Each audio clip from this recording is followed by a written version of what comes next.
Hi, Will from Music Tech here at the Superbooth show in Berlin with Rob from Torais. We're looking at the Torais Squid. Rob, a hardware sequencer. Yeah. What's this all about? Yeah, okay, so this is our third instrument or third product in the Torais range. Torais is Pioneer DJ's performance area of the business. So anything branded with Torais is designed for studio use, live use, performance, and producer-esque products. So this is the third instrument that we've introduced, designed as a hardware sequencer, 16-track, 8-voice polyphony device, really designed with producers in mind as an ideas machine.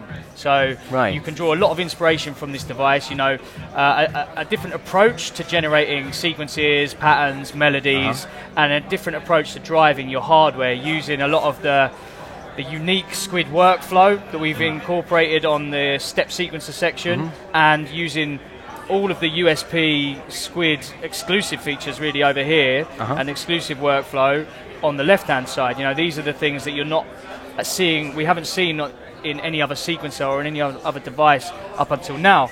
Instant tactile control. Some of these features, like the rhythmic control, is inheriting DNA from the slip loop from the CDJ.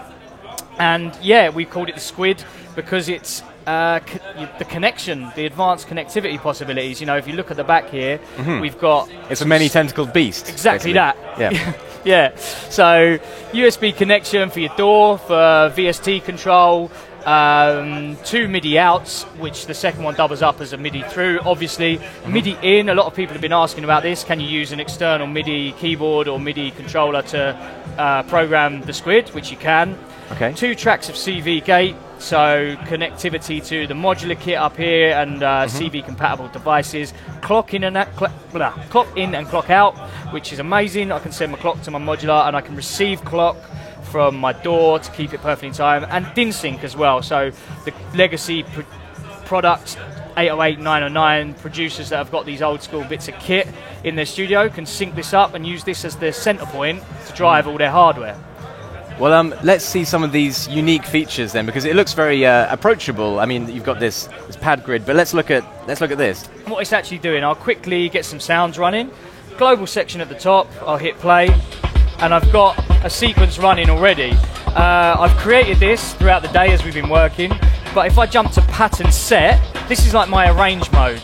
So it's a manual arrange mode, and we've got some basic drums running here and a basic pattern, but as soon as I jump to 4, in comes my bass, and it's the next stage, the next evolvement of that arrangement, and then I've got a breakdown.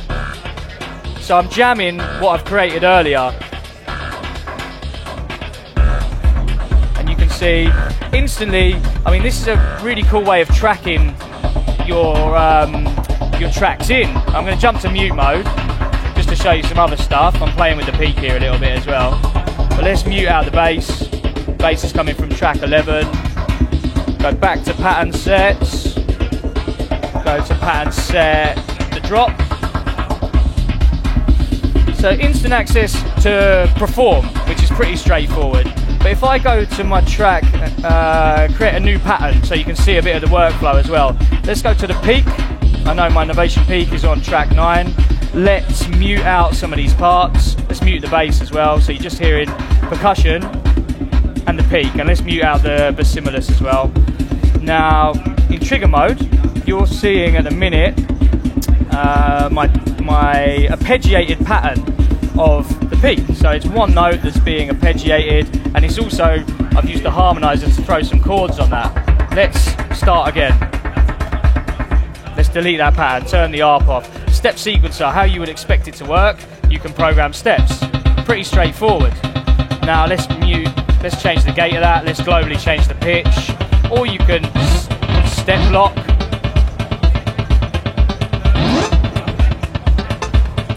lock, or what's amazing, we can use the time warp feature to kind of record the movements of these buttons as well.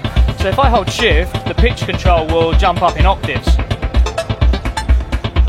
So I'm just messing around with the pitch here as we speak, and I'm going to let go of shift so it doesn't jump in octaves, and scan through a scale.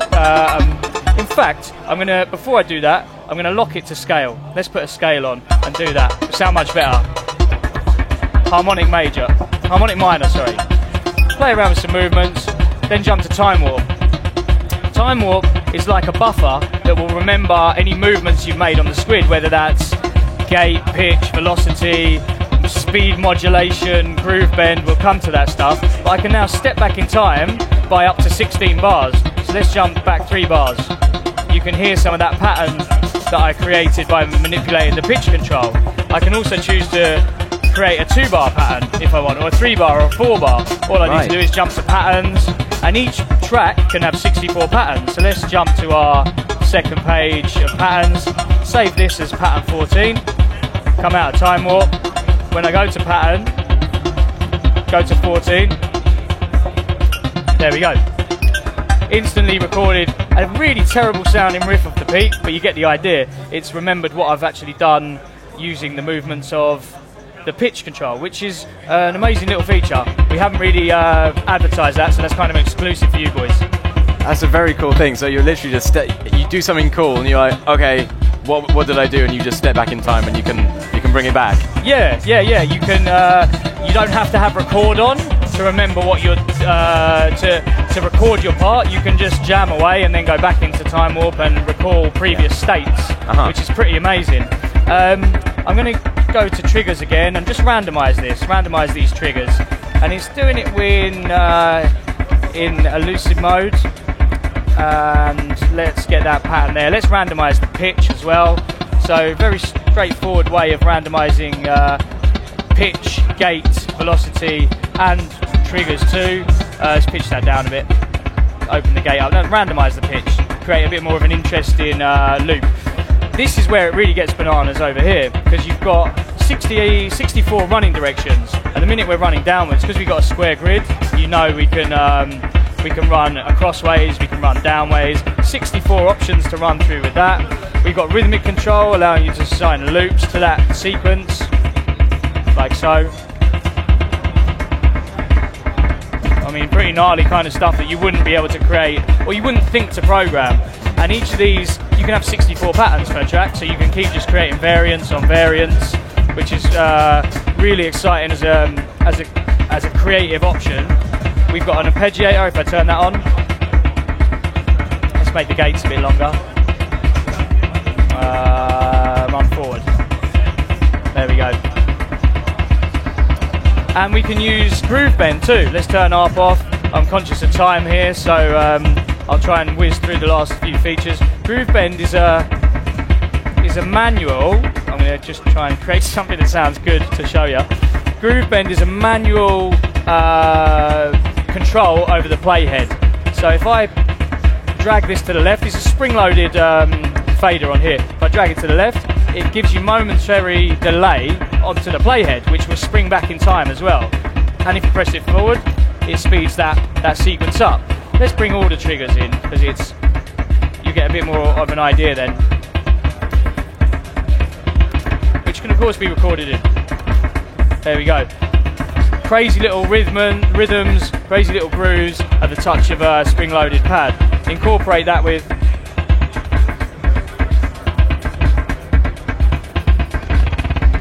nutty little things that you wouldn't program in using a mouse or any other sequencing device. Of course, this can all be removed too. Simply remove the automation like that. And let me show you the speed modulation. This lets you control the speed of the playhead over a period of time. So it will affect how the playhead cycles through that specific bar of music, or specific 4 bars of music, depending on your riff, depending on your pattern size. You set your shape. We're on triangle at the minute. You set your mod length, 16 steps in this case. As we increase this, you can see and hear the playhead speeding up through certain sections and slowing down through others, depending where you set the depth. Now this can sound really bad if you've got a lot of trigger points. It sounds really out there and really off, but you'll find little sections that sound great. So what you can do is just turn off some of these triggers, and instantly you get like, let's bring up the release on that. Grooves that you wouldn't otherwise have. Very hit or miss in the time given, trying to get a speed modulation that sounds perfect, but you can get some really cool, unique sounding ideas with that. And it sounds like, I mean, it looks like it's very quick to get to weird. Like it's a yeah, weird and that's a good thing. I mean, that's a good thing. Weirder the better, right? Yeah. You can go completely out there with creating wacky kind of off-the-wall rhythms and melodies, or you can rein it in and work in a more structured manner as well. Yeah, it's an ideas machine. That's the whole thing of it. Fantastic. And as we know, squids have huge brains, and this has got loads of tentacles, so it's like the perfect name for this. It's the brain of your studio. It's the brain of the studio. That's how I'm using it now. It's everything going forward with how I work. Yeah. And how much is this going to cost then? Amazing price as well. This is going to be. It's available now, and it's 599 euros. 599. Okay. Euros, yeah. So in the UK, you can expect to see that around the 549 mark. Amazing. Pounds. Rob, thank you so much. My pleasure.